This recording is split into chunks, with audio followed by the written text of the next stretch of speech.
Welcome to 95 news. ప్రతిక్షణం ప్రజాక్షేమం కోసం బులెటిన్ల ముందుగా హెడ్లైన్స్ చూద్దాం.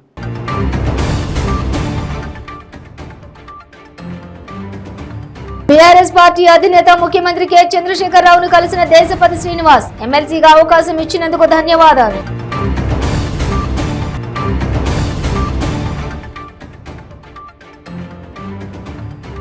ఈడీ నోటీసులపై ఢిల్లీలో స్పందించిన బీఆర్ఎస్ ఎమ్మెల్సీ కవిత. మహిళలను విచారించే పద్ధతిపై అవసరమైతే సుప్రీంకోర్టుకు వెళ్తామని వెల్లడి. దిల్సుఖ్ నగర్ లో నాయని బ్రాహ్మణుల ఆధ్వర్యంలో భారీ ర్యాలీ. ఇతర కులస్తులు ఏర్పాటు చేసుకున్న సెలూన్ల దగ్గర దీక్ష అడ్డుకున్న పోలీసులు.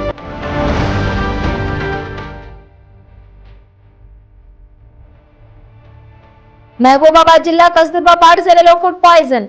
43 మంది విద్యార్థినులు అస్వస్థత. ఇక డీటెయిల్స్ చూస్తే శాసన మండలికి నామినేషన్ వేసిన అనంతరం ప్రగతి భవన్ లో బీఆర్ఎస్ పార్టీ అధినేత ముఖ్యమంత్రి కె చంద్రశేఖర్ రావుని దేశపతి శ్రీనివాస్, కె నవీన్ కుమార్ మర్యాదపూర్వకంగా కలిశారు. తమకు ఎమ్మెల్సీగా అవకాశం ఇచ్చినందుకు వారు సీఎం కేసీఆర్ కు ధన్యవాదాలు తెలిపారు. ఈ సందర్భంగా సీఎం వారికి శుభాకాంక్షలు తెలిపారు.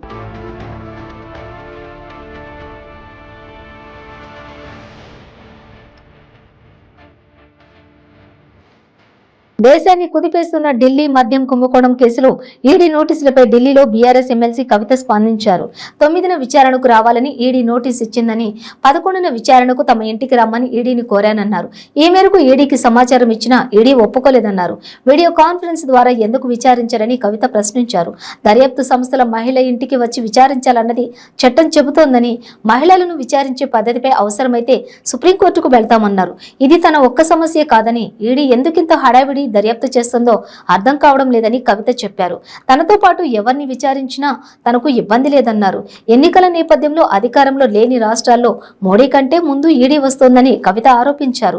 బీఆర్ఎస్ ప్రభుత్వాన్ని కూల్చే ప్రయత్నం చేశారని, అది సాధ్యం కాకపోవడంతో తనను టార్గెట్ చేశారని ఆమె ఆరోపించారు. దర్యాప్తు సంస్థలతో తమ పార్టీ నేతలను వేధిస్తున్నారని ఆమె ఆరోపించారు. देखिए, जब भी एनफोर्समेंट डायरेक्टरेट और या किसी भी इन्वेस्टिगेटिव एजेंसी एक वुमेन सिटीजन को इंट्रोगेट करना चाहती है तो एक फंडामेंटल राइट वुमेन का होता है कि वुमेन के घर पे आके इन्वेस्टिगेट करें, और पूरा इसका लॉ में हमें सपोर्ट है वुमेन के लिए। और बहुत सारे कोर्ट केसेस भी हैं जिनमें जजमेंट वुमेन के तरफ आए, तो हमने ईडी को बीच में रिक्वेस्ट किया कि 10 तारीख को बाकायदा, अगर 11 तारीख को आपको इन्वेस्टिगेट करना है हमारे घर पे आइए, अक्यूज किसी के साथ आपको इंट्रोगेट करवाना है तो उनको भी लेके आइए, में बैठ के इन्वेस्टिगेशन कर सकते हैं क्योंकि लॉ हमें सपोर्ट करती है। उन्होंने कहा नहीं, आपको खुद चल के आना होगा। देखिए, मैं तो पॉलिटिकल लीडर हूँ, लकीली बाय गॉड्स ब्लेसिंग पूरा पार्टी हमारे साथ है, हमारे पास साधन है तो हम पहुँच सकते हैं। लेकिन मैं मीडिया मित्रों से ये पूछना चाहती हूँ, कई आम महिला किसी गांव में है, कुछ इन्वेस्टिगेशन चल रहा है, तो इतना हमने कोविड के दौर में देखा है कि वीडियो कॉन्फ्रेंस से मेडिसिन भी पहुंच सकता है, डायग्नोसिस भी हो सकता है, तो इंटरोगेशन क्यों नहीं हो सकता है वीडियो कॉन्फ्रेंस से। हम ज़रूर इस मुद्दे को टेकअप करेंगे। हिंदुस्तान में एक रेवोल्यूशनरी स्कीम आना चाहिए, व्हेन पुलिस और एनी डायरेक्टरेट और any agency wants to interrogate women, there should be a facility to be done by a video conference. Corporate సంస్థలను తరిమి కొట్టాలని, కుల వృత్తులను కాపాడుకోవాలంటూ తెలంగాణ నాయి బ్రాహ్మణ సేవా సంఘం ఆధ్వర్యంలో దిల్సుఖ్ నగర్ నుండి ర్యాలీ నిర్వహించి ఇతర కులస్తులు ఏర్పాటు చేసుకున్న సెలూన్ దగ్గర నాయి బ్రాహ్మణులు దీక్ష చేపట్టారు. ఇతర కులస్తులు, కార్పొరేట్ సంస్థలు నాయి బ్రాహ్మణ వృత్తులకి వచ్చి తమ పొట్ట కొడుతున్నారని, దీనిపై కేసీఆర్, కేటీఆర్ స్పందించి తమకు తగిన న్యాయం చేయాలని నాయి బ్రాహ్మణులు డిమాండ్ చేశారు. నూతనంగా ఏర్పాటు చేస్తున్న షాపు నిర్మాణ పనులు ఆపకుంటే పెట్రోల్ పోసుకుని ఆత్మహత్య చేసుకుంటానని, పెట్రోల్ బాటిల్ వెంట తెచ్చుకోవడంతో ఉద్రిక్తత నెలకొంది. అక్కడున్న పోలీస్ సిబ్బంది పెట్రోల్ బాటిల్ లాక్కుని సర్ది చెప్పే ప్రయత్నం చేయడం జరిగింది. నాయి బ్రాహ్మణులకు, పోలీసులకు మధ్య కాసేపు స్వల్ప వాగ్వాదం చోటు చేసుకుంది. కుల వృత్తిని నమ్ముకుని బతుకుతున్న మాలాంటి వారి పొట్ట కొట్టొద్దని, కార్పొరేట్ సంస్థలకు అనుమతులు ఇవ్వొద్దని ప్రభుత్వాన్ని కోరారు.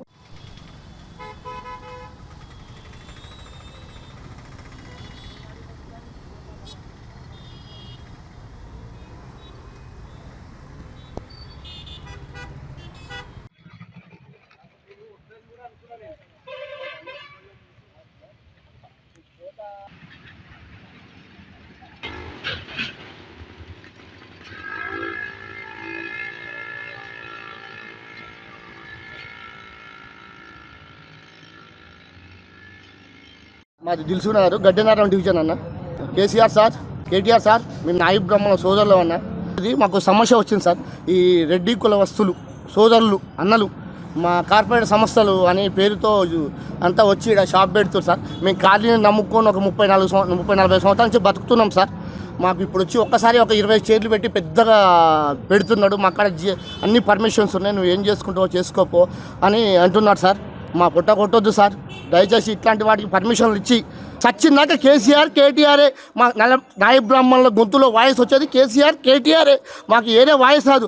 అలాంటి సార్ సమస్యలు వచ్చి పర్మిషన్లు లేకుండా బిల్డింగులు కట్టి మా కొట్టలు కొట్టుకుంటా ఇవన్నీ అవస్థలు పడుతుంది సార్. మా కులంలకి ఈ కులవృత్తి నాగం చేయకుండా ఇలా కాపాడేటట్టు మీరు చూడండి సార్. ఇలా మా కులమైంది, రేపు ఏరే కులాలు అవుతాయి. ఇవన్నీ ఇట్లా కాకుండా కుల సమస్యలు కాపాడాలి సార్. మీరే కుల సమస్యలకి ముందుండి మాకు ధైర్యం చెప్పి నేనున్న ప్రతి కులానికి ముందున్న భరోసా ఇవ్వాలి కేటీఆర్ అన్న. ఒక్కటే మా నాయబ్రహ్మ సోదరులకు కోరుకునేది ఒక్కటే, కేటీఆర్ అన్న ప్రతి కులానికి మా కేటీఆర్ అన్న ఉండనే ధైర్యమే మాకు ఆధారం అన్న. కాలనీ నమ్ముకొని 20-30 సంవత్సరాల నుంచి బతుకుతున్నాం. ఇట్లాంటి సమస్యలు కార్పొరేట్ సమస్యలకి పర్మిషన్స్ ఇచ్చి మా జీవితాలు నాగం చేయొద్దు. వాళ్ళు నిన్న మొన్న ఇవాళ నుంచి ఆఫీసులు 100 కోట్లు ఉన్నాయంట షాప్ పెట్టడానికి, హోటల్స్ ఉన్నాయంట, పెద్ద హోటల్స్ ఉన్నాయంట. అట్లాంటి వాళ్ళు వచ్చి మా కుల వృత్తిలో దిగితే మా పొట్ట కొడితే మేము ఏడబోయి బతకాలి సార్. దగ్గర పిఎన్టీ కాలనీ ఈ డివిజన్లో 150 షాపులు ఉన్నాయి. 150 కుటుంబాలు రోడ్డు మీదకి వస్తాయి. 150 కుటుంబాల స్వార్థాన్ని రోడ్డు మీదకి తీస్తుంది సార్. ఇట్లాంటిది కాకుండా బిల్డింగ్ మీద యాక్షన్ తీసుకోవాలి. కేటీఆర్ సార్ ఒక్కటే, పర్మిషన్ లేకుండా కట్టిరు ఇట్లాంటి సమస్యల్ని మొత్తం మీరు తరిమి కొట్టాలి. ఇట్లాంటి కార్పొరేట్ సమస్యల్ని మీరు అసలు ప్రోత్సహించొద్దు సార్. మహబూబాబాద్ జిల్లా కస్తూర్బా పాఠశాలలో ఫుడ్ పాయిజన్ జరిగింది. 43 మంది విద్యార్థినులు అస్వస్థతకు గురికాగా వారందరినీ ఏరియా ఆసుపత్రికి తరలించారు. రాత్రి నుంచి విద్యార్థినులు అస్వస్థతతో బాధపడ్డారు. అయినా విషయం బయటకు పొక్కకుండా డాక్టర్లను పిలిపించి కస్తూర్బా పాఠశాలలోనే సీక్రెట్ గా వైద్యం అందించే ప్రయత్నం అధికారులు చేశారు. సమాచారం బయటకు రావడంతో హుటాహుటిన 2 కార్లలో మహబూబాబాద్ ఏరియా ఆసుపత్రికి తరలించి చికిత్స అందిస్తున్నారు. కొంతమంది విద్యార్థినులు కడుపు నొప్పి భరించలేక అవస్థలు పడుతున్నారు. మరికొంతమంది విద్యార్థినులకు వెంటిలేటర్ మీద శ్వాస అందిస్తున్న పరిస్థితి నెలకొంది. ఇంత జరిగినా విద్యార్థినుల తల్లిదండ్రులకు సమాచారం ఇవ్వలేదని సమాచారం. ఈ సంఘటనపై పలు విద్యార్థి సంఘాలు భగ్గుమంటున్నాయి. చికిత్స పొందుతున్న విద్యార్థులను MLC Takkelapalli Ravinder Rao, Mahabubabad municipal commissioner పరామర్శించారు. కలుషిత ఆహారం తిని ఎంతమంది 20-50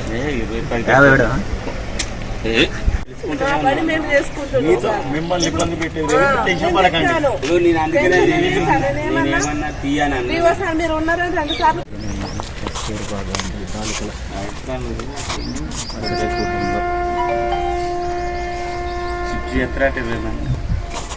విద్యార్థులకు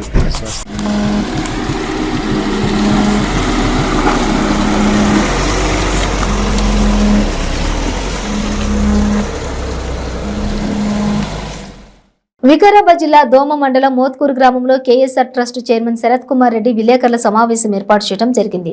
త్వరలోనే బీజేపీ పార్టీలోకి చేరతానని ఆయన ప్రకటించారు. తాను చిన్నతనం నుండే ఆర్ఎస్ఎస్ శాఖలో పనిచేశానని, శాఖ అభిమానంతోనే బీజేపీలో చేరుతున్నట్లు ఆయన విలేకరుల సమావేశంలో వెల్లడించడం జరిగింది. బీజేపీ పార్టీలో చేరిన తర్వాత కూడా తాను కొనసాగిస్తున్న ట్రస్ట్ సేవలు యథావిధిగా కొనసాగిస్తానని తెలిపారు. పరిగిలో కాషాయ జెండా ఎగరవేస్తామని శరత్ కుమార్ రెడ్డి ధీమా వ్యక్తం చేశారు. అంటే నాకు కూడా ప్రజలు ఆశీర్వదిస్తే, పార్టీ ఆశీర్వదిస్తే నిలబడాలని ఉంది. కానీ end of the day party ఏది నిర్ణయిస్తే అదే ఫైనల్. ఒకవేళ పార్టీ నన్ను ఆదేశించి నువ్వు నిలబడంటే నేను నిలబడనీక సిద్ధంగా ఉన్నా. లేదు పార్టీ ఇంకొకరికైనా అవకాశం ఇచ్చి వాళ్ళు నిలబడ్డా వాళ్ళకు నేను ఎంతైతే కష్టపడుతున్నా వాళ్ళకు కూడా అంతే కష్టపడి పార్టీని గెలిపించడానికి ప్రయత్నిస్తాను.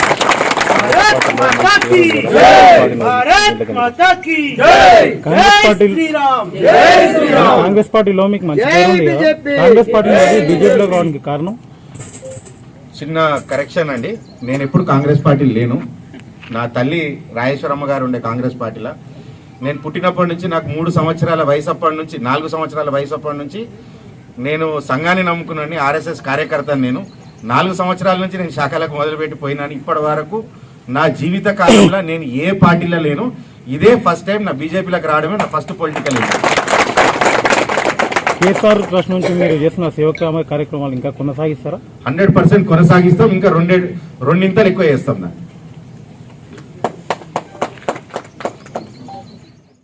టీడీపీ నేత నారా లోకేష్ ప్రతిష్టాత్మకంగా చేపట్టిన యువగళం పాదయాత్ర విజయవంతంగా కొనసాగుతోంది. పాదయాత్ర 37వ రోజు పీలేరు నియోజకవర్గం కలికిరి ఇందిరమ్మ నగర్ నుంచి ఆరంభమైంది. గంధబోయినపల్లి, బీదవారిపల్లి, చింతపర్తిలో ప్రజలు ఘన స్వాగతం పలికారన్నారు. యాత్రలో ఎంతో మంది యువకులు, మహిళలు, వృద్ధులు తమ సమస్యలను లోకేష్ కు విన్నవించుకుంటున్నారు. ముస్లిం సోదరులతో కూడా లోకేష్ సమావేశమై వారి సమస్యలు తెలుసుకున్నారు. ఈ సందర్భంగా నారా లోకేష్ మాట్లాడుతూ జగన్ రెడ్డి ఎన్ని కుతంత్రాలు పనినా పాదయాత్ర ఆగదన్నారు.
ప్రపంచ మహిళా దినోత్సవం రోజున జిల్లా ప్రభుత్వ ఆసుపత్రిలో గర్భస్థ శిశువు గర్భిణి మృతి చెందిన విషాద సంఘటన చోటు చేసుకుంది. డాక్టర్ పర్యవేక్షణ లేకపోవడంతో గర్భిణి మృతి చెంది ఉంటుందనే అనుమానాలు వ్యక్తమవుతున్నాయి. వివరాల్లోకి వెళితే మదనపల్లె పట్టణం ఎన్వీఆర్ లేఅవుట్ నందు కాపురం ఉంటున్న నజీర్ బాషా భార్య రుక్సానా మూడవసారి గర్భం దాల్చింది. ఏఎన్ఎం, ఆశా వర్కర్స్, అంగన్వాడీ కార్యకర్తలు ఆమెకు మొదటి నుండి అన్ని పరీక్షలు చేయిస్తూ వచ్చారు. ఈ క్రమంలో బీపీ ఎక్కువగా ఉండటంతో ఈ నెల 1వ తేదీన తిరుపతికి రిఫర్ చేశారు. అక్కడ పరీక్షలు నిర్వహించిన వైద్యులు అడ్మిట్ కావాలని సూచించినా చూసుకునేవారు లేకపోవడంతో తిరిగి మదనపల్లె సమీపంలోని తురకపల్లిలోని అమ్మగారి ఇంటికి చేరుకుంది. మంగళవారం రాత్రి నొప్పులు రావడంతో కుటుంబ సభ్యులు ఆటోలో ఆమెను జిల్లా ప్రభుత్వ ఆసుపత్రికి తీసుకొచ్చారు.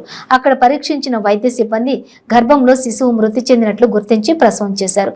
ప్రసవం జరిగిన కొన్ని గంటలకే రుక్సానా కూడా మృతి చెందింది. ప్రసవం జరిగిన సమయంలో లేదా ప్రసవం అయ్యాక గైనకాలజిస్టు పర్యవేక్షణ ఉంటే ఇలా జరిగే అవకాశం కొంతవరకు ఉండేది కాదని అభిప్రాయపడుతున్నారు.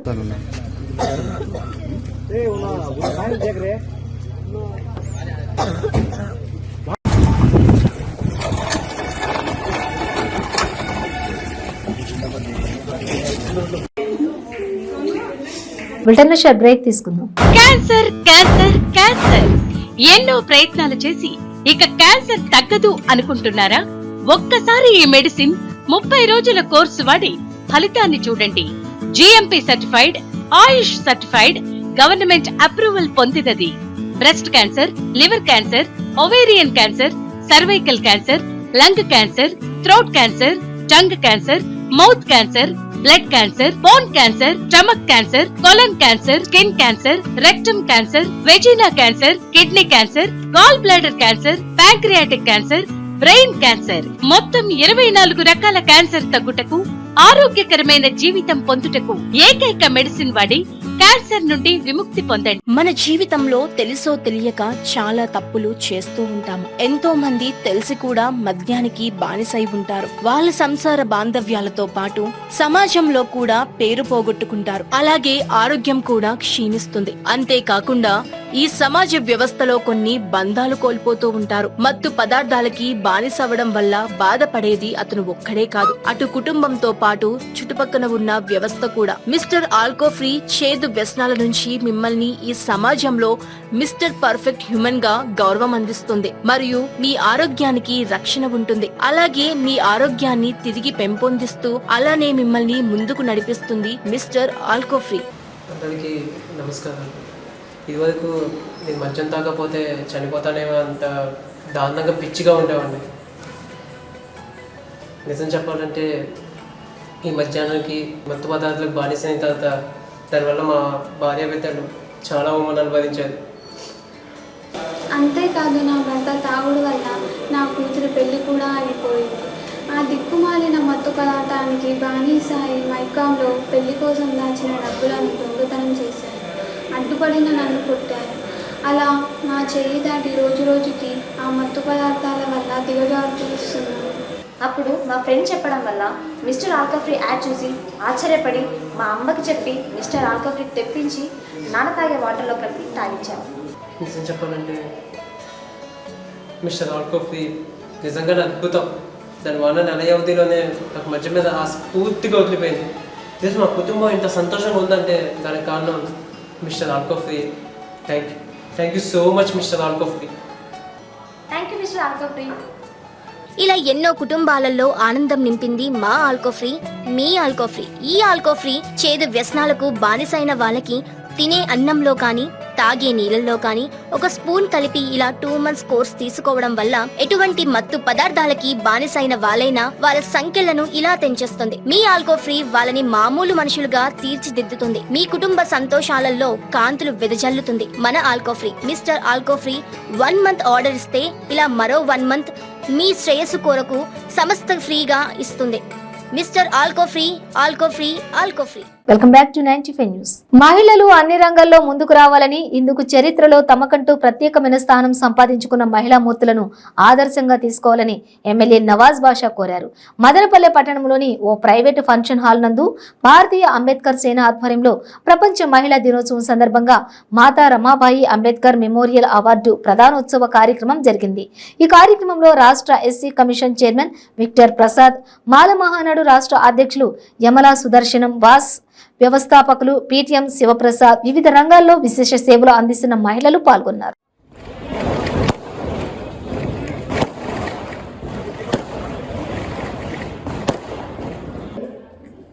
మనందరికీ తెలుసు, భారతదేశానికి రాజ్యాంగం అమలులోకి రాకముందు స్త్రీకి చదువు లేదు. స్త్రీ తల్లిదండ్రులకి వాళ్ళు చక్కటి స్వభావంలో దేవుడు చెప్పారు. మనకు అర్థం చెప్తారు. ఆడవాళ్ళు మహిళలు పెళ్ళైన వాళ్ళ తల్లిదండ్రుల సంరక్షణలోను, పెళ్ళైన తర్వాత భర్త సంరక్షణలోను, పిల్లల సంరక్షణలోను ఉండాలని మీ వేదాలు అన్ని ఘోషించి మీరు అందరూ చదువుతున్న విషయం. అట్టా కాదు, స్త్రీకి స్వేచ్ఛ సమానత్వం ఉండాలని పోరాడి సాగి మీకు హక్కు సాధించిన ఏకైక బాబాసాహెబ్ అంబేద్కర్ అయితే భర్త చనిపోతే వెలుగులోనే ఉండాలనే దుర్మార్గమైన సమాజాన్ని ఈ సావిత్రిబాయి ఫులే గారు, ఫాతిమా షేక్ గారు ప్రసూతి ఆలయాలు అంటే ఎవరైనా సరే గర్భిణీ వస్తే వాళ్ళకి ఆసుపత్రులు కట్టించినటువంటి గొప్ప మేధావులు త్యాగం. పెరిగినటువంటి చరిత్ర మొత్తం పాఠ్య పుస్తకాలుగా చిన్నపిల్లలందరూ ఉండాలి. ఆ డిఫెన్స్ ని బయటికి తీయాలని నేను డిమాండ్ చేస్తా ఉన్నాను. ఎందుకంటే 1932లో రౌండ్ టేబుల్ కాన్ఫరెన్స్ జరిగింది. రౌండ్ టేబుల్ కాన్ఫరెన్స్ లో ఇక్కడ నుండి కాంగ్రెస్ పెద్దలు వెళ్ళారు, ముస్లిం పెద్దలు వెళ్ళారు, అలాగే బీసీ పెద్దలు వెళ్ళారు. బీసీ రిప్రజెంటేషన్ లేదు. అక్కడ వాదన జరిగింది. 1909 బాబాసాహెబ్ అంబేద్కర్ ఈ దేశంలో 30 కోట్ల మందికి కేవలం 10 లక్షల మంది ఓటర్లు ఉన్నారు. వాళ్ళు ఈ దేశాన్ని భారతీయంగా ఉండాలి, ఇలా పొందుతుంది ఒక చర్చ కావాలని బ్రిటిష్ వాళ్ళు లెటర్ రాశారు. ఆఖరిగా 1932లో రౌండ్ టేబుల్ కాన్ఫరెన్స్ వచ్చింది. మొట్టమొదటి రౌండ్ టేబుల్ కాన్ఫరెన్స్ 1931లో జరిగింది. ఆ 31 కాన్ఫరెన్స్ కి నేను మహాత్మాను పిలువబడే గాంధీ రామన్నాడు. అన్ని మతాల నుండి, ప్రాంతాల నుండి, పార్టీల నుండి ఇన్విటేషన్స్ వచ్చినాయి. రెండండి వాళ్ళని చెప్పుకోండి, ఈ దేశానికి ప్రభుత్వం ఎందుకు ఇవ్వాలని. గాంధీ ఎలా గాంధీని అడిగారు, నువ్వు ఎప్పుడు రానంటావంటే మీరు అంబేద్కర్ గారిని పిలిచారు కాబట్టి రానన్నాడు. అంబేద్కర్ గారిని పిలిచారు, మీరు అంబేద్కర్ గారిని అడిగారు. అంబేద్కర్ గారు అక్కడికి వస్తే తన మేధస్సుతో, తన వాగ్దాటిలో, తన నాయకుడితో ఎస్సీలకు హక్కులు అంటాడు, ఆడవాళ్ళకి హక్కులు అంటాడు, బీసీలకు హక్కులు అంటాడు, ముస్లింలకు హక్కులు అంటాడు, మానవ హక్కులు అంటాడు. ఈ దేశంలో అందరూ సమానత్వం కావాలంటాడు. కాబట్టి విజయవాడ స్వరాజ్ మైదానంలో అంబేద్కర్ స్మృతివనం అంబేద్కర్ విగ్రహ నిర్మాణ పనులపై క్యాంపు కార్యాలయంలో సీఎం వైఎస్ జగన్ సమీక్ష నిర్వహించారు. ఈ సమావేశానికి డిప్యూటీ సీఎం కొట్టు సత్యనారాయణ, విద్యాశాఖ మంత్రి బొత్స సత్యనారాయణ, సాంఘిక సంక్షేమ శాఖ మంత్రి మెరుగు నాగార్జున, పురపాలక పట్టణాభివృద్ధి శాఖ మంత్రి Adimulapu Suresh, CS doctor KS Jawahar Reddy, పురపాలక పట్టణాభివృద్ధి శాఖ special CS Y Srilakshmi, planning ex officio secretary G Vijay Kumar, సాంఘిక సంక్షేమ శాఖ డైరెక్టర్ హర్షవర్ధన్, ఎన్టీఆర్ జిల్లా collector S Dilli Rao, AP IIC VC and MD G Srujana, Vijayawada municipal commissioner Swapnil Dinakaran Phunkar, ఇతర ఉన్నతాధికారులు హాజరయ్యారు.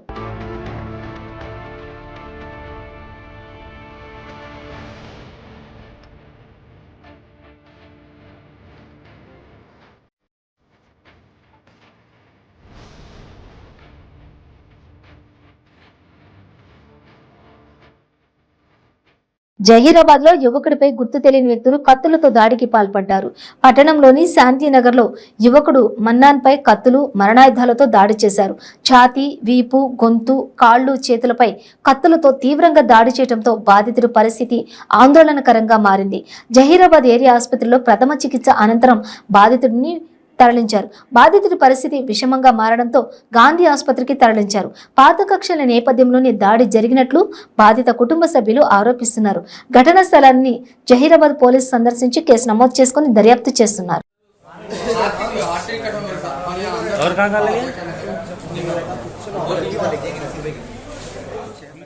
బులెటిన్ ముగించే ముందు హెడ్లైన్స్ మరోసారి.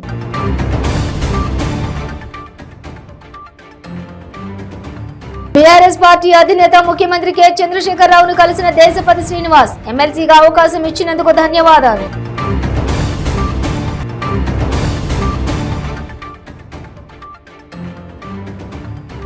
ఈడీ నోటీసులపై ఢిల్లీలో స్పందించిన బీఆర్ఎస్ ఎమ్మెల్సీ కవిత, మహిళలను విచారించే పద్ధతిపై అవసరమైతే సుప్రీంకోర్టుకు వెళ్తామని వెల్లడి. దిల్సుఖ్ నగర్ లో నాయని బ్రాహ్మణుల ఆధ్వర్యంలో భారీ ర్యాలీ, ఇతర కులస్తులు ఏర్పాటు చేసుకున్న సెలూన్ల దగ్గర దీక్ష అడ్డుకున్న పోలీసులు.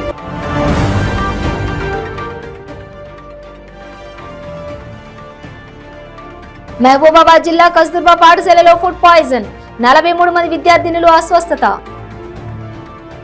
ఇవి బులెటిన్ డీటెయిల్స్. చూస్తూనే ఉండండి 95 న్యూస్.